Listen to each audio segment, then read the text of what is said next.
Gek oor eie Afrika, ondier episode 73. Gek oor eie Afrika, ondier is een van ons langste vervolgstories tot nou toe. En dit kan nog heel wat langer aanhou, daar's nog baie om te vertel, tensy julle al moeg is vir Lia en Sergio, dan kan ek die volgende vertellings maar 'n bietjie korter maak. Laat weet onder in die comments, ja of nee. Korter of langer. Episode 73. Vroeg die volgende oggend hergroepeer hulle weer, net nadat Lia en Sergio die twee leeuwelpies gevoer het. Die klomp van hulle sluip na die Lapa om geskenke daar te gaan uitpak en die plek 'n bietjie te versier. Maria het beloof om begrafnisbroodjies vir vanmiddag en 'n groot paptert vir vanaand te maak. En Sergio en John het chops en wors uitgepak om later te braai. Lia gaan druk die happies in haar gasoond, wat sy en Sergio ook op groot borde uitpak. Daar is eetgoed vir Afrika. Die mense sluip rond en fluister asof die mure ore het. Anna se familie kom teen 1 uur op die plaas aan. Hulle trek in Lia se vakansiewoonstelle in om nie hulle teenwoordigheid voortydig daar te verraai nie. Meer geskenke en happies wat stilletjies weggevoer word na die Lapa toe. Koelhouers met drinkgoed wat ook na die yskas moet gaan. Die tyd kruip eenvoudig verby.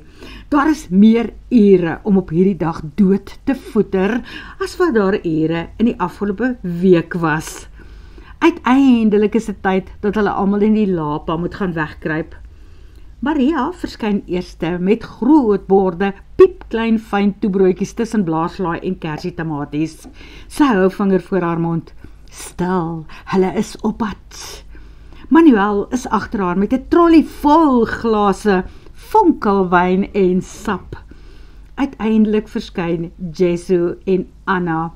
Hy stoot die stootwaandjie waarin die eregaste ry, die tweeling. Hulle weet mos nog nie dat hierdie klein familiebraai eintlik iets heeltemal anders as wat hulle verwag het nie. Surprise, skree almal. Dan sien Jesu die tafel met geskenke. Sy gesig raak 'n vraagteken. Hy wonder seker of hy iemand se verjaarsdag vergeet het, want sy mooi bruin oë rek wyd. Anna wil omdraai en weghardloop. Sekerlik is hulle nou by die verkeerde partytjie. Nee, mamma en papa da Silva, roep Sergio uit en gaan haal hulle. Hierdie partytjie is vir julle gesinnetjie. En daar bars hulle in trane uit. Plaas dat hulle lag, huil hulle en Sergio is self aangedaan. Dit is vir hom lekker om nog familie iewers op aarde te hê. Behalwe daai paar oukies in tofu. Hy kies hierdie spul sommer weer. John Hurter, die Da Silvas en hulle onlangse toevoegings. Die vreeslike vroue van die VN, wat nou ook daar is. Al weet jy nooit wat om van iemand soos Sylvie te verwag nie.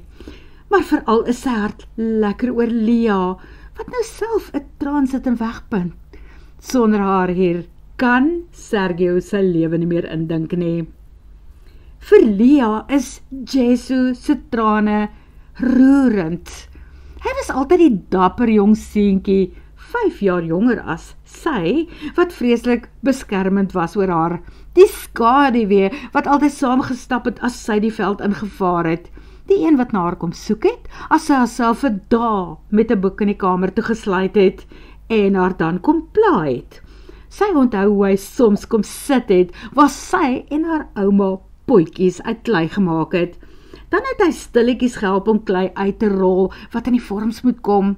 Hy het selfs een keer 'n olifant gebou, en ouma het dit vir hom gebak.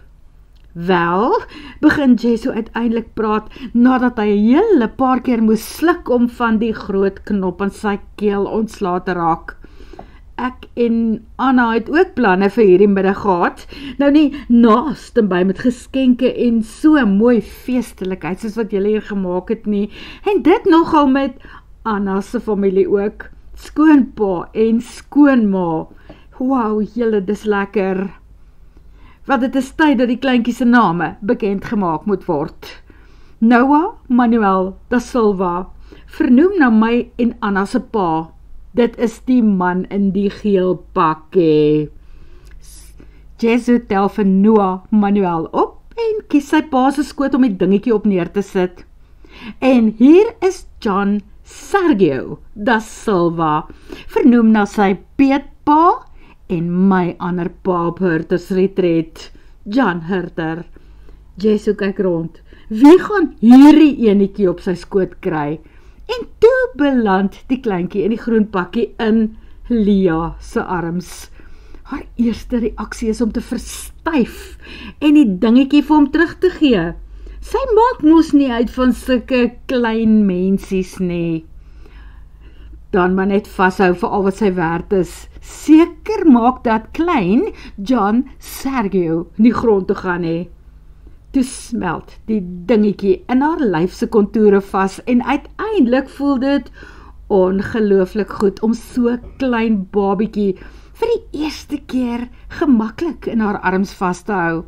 Sy glimlag af in die klein gesiggie en is intens bewus van Sergio wat 'n stoel nader skuif en nou langs haar kom sit. Hy steek 'n hand uit en klein vingertjies vou om sy pinkie. Intussen praat Jesu verder. Lia, hoor hy haar naam. Sergio het reeds ingestem om die tweeling se peetpa te wees. Maar vanselfsprekend het hulle 'n peetma ook nodig. Ek en Anna het lank daaroor gewik en geweeg, en toe het ons gehoop dat jy sal instem om daardie een te wees. Daar is 'n oomblike stilte. Wanneer Lia opkyk, is alle oë op haar. Dan het sy seker reg gehoor. Sy herhaal die woorde nietemin wat hy uitgespreek het. Vra julle my om peetma vir hierdie kindertjies te wees? Lia kyk verstom na hom. Is jy seker? Anna, wat van jou susters? En daar sit hulle al drie. En rondom hulle is daar kindertjies soos jong olyfboomplantjies. Baie van die goedjies. Hulle maak mos uit van babas en kinders grootmaak. En Anna is die kleinsus daar rond. Maar soos een dame skud die klomp hulle koppe. Die manne steur hulle nie veel hieraan nie. Hulle toets Manuel en John se stookgoed daar aan die kant by die kroeg. Nee, vir Jesu is jy soos 'n sussie. Buitendien het ons met die familie ook gepraat. Ek en Jesu wil hê dat jy die een moet wees, stem Anna saam. Regtig, Lia se hart gee 'n bokspring. Dan sal ek graag. Ja, ek sal hulle peetmamma wees. Dankie dat julle my vertrou met so 'n groot eer. Nogal peetpa Sergio en peetma Lia. Wel veels geluk julle twee.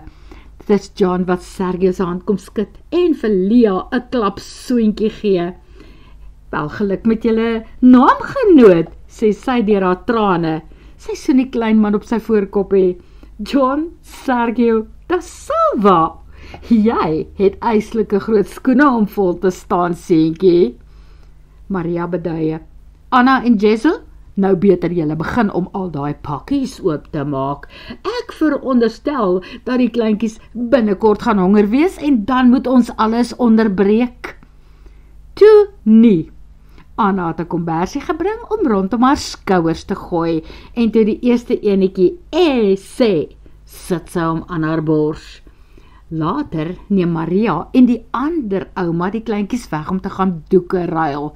Die vrede van Hurters Retreat is tussen die oumas gesluit.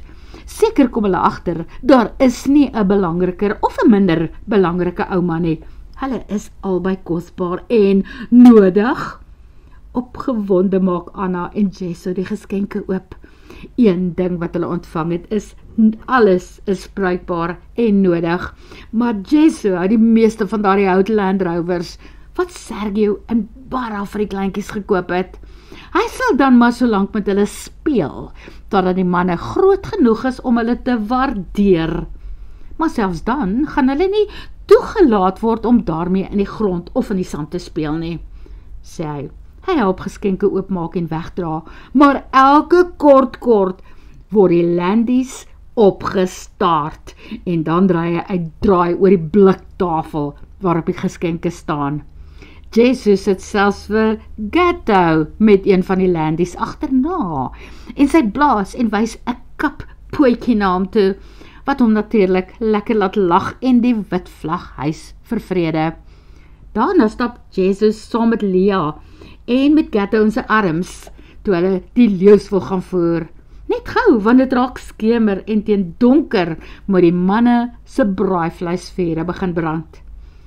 Mense wat almal vir Lea baie spesiaal is, veral Sergio en haar pa John, maar tussendeur hou sy vir Jesu fyn dop, waar hy nou met die ander manne langs die braaivleisvuur kuier. Sy is so trots op hom, soos wat sy vir 'n broer sou kon wees. Hy het 'n besondere aantreklike man geword met sy mooi bruin oë en ligbruin hare. Hy praat sowaar 4 of meer tale, Engels, Portugees, 'n inheemse swart taal, en Afrikaans wat hy noodgedwonge by Lea en John moes optel. En nou hoor sy hoe hy en Sergio soms in Frans met mekaar praat. Hy het Frans leer praat op skool waar toerisme geverg het dat hy nog 'n taal moes aanleer.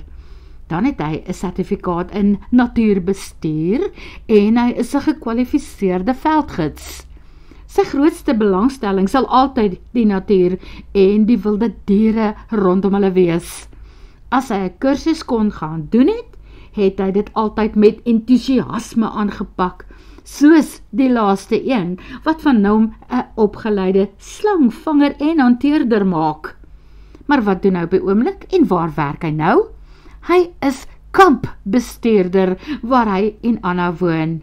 Hy maak seker dat daar brandstof in die pompe is, dat die kombuis en winkel aan die hardloop is en dat die besprekings en gaste wat inkom gelukkig is met die kamers waarin Anna hulle in bespreek. Lea besef dat Jesu nog altyd ondergewaardeer is, selfs deur haar miskien, en al het hy al daardie kwalifikasies ingepalm met lof, is hy steeds te beskeie en nederig om homself op die voorgrond te stoot. Dalk is dit tyd dat St. John vir hom meer geleenthede hier op Hurters Retreat skep. Eendag gaan hy in elk geval ook aandele op die plaas erf. Hy en nou hierdie 2 seentjies van hom. Daaroor het St. John al vele kere gepraat, nog voor die tweeling se geboorte. Maar hoekom wag tot eendag? Wat as Jesu en Anna hier op Hurters Retreat gebaseer kan word en Jesu sy eie toerisme onderneming van hier af kan begin bedryf? As hulle dalk vir hom 'n veldvoertuig kan koop en hy met gaste kan rondry in die omgewing? Dagbesoeke onderneem na die park, waar hy in elk geval nou die kampbestuurder was. Daardie wildtuintjie is maar net 30 km van hier af, en Jesu ken die plek soos die palm van sy hand al dus, manuel. Maar van hier af kan hy die toeriste se besoeke ook neem na die leeu en olifantplase, waarby Sergio betrokke is, selfs die hospitaal en reddingsinstituut daar. En wat van kuiers aan Bonsai, waar sy skoonouers woon? Hurters Retreat is sentraal genoeg geleë om by al daardie plekke uit te kom. In haar gedagtes maak Lea nou somme. Die geld wat sy van haar ouma se huis gekry het wat nou oorbly, is heeltemal genoeg om 'n lekker wildbesigtigingsvoertuig te koop. Maar salarisse vir Jesu en Anna sal uit die inkomste van oornagverblyf en die besoekers aan die plek betaal moet word. Maar eers sal sy alleen met Sergio en haar pa praat. 'n Kans wat sy eintlik kry, want sy sien hulle later alleen by 'n tafel sit. Sy gaan vra, wat van hulle bied 'n pos as toeroperateur hier op Hurters Retreat vir Jesu da Silva aan? En wat as sy die pos as besprekingsbeampte aan Anna bied? Dan kan hulle mos hier kom bly. Daar is die 8 Maria bed en ontbytkamers in die hoofhuis en haar 6 selfsorg-woonstelle.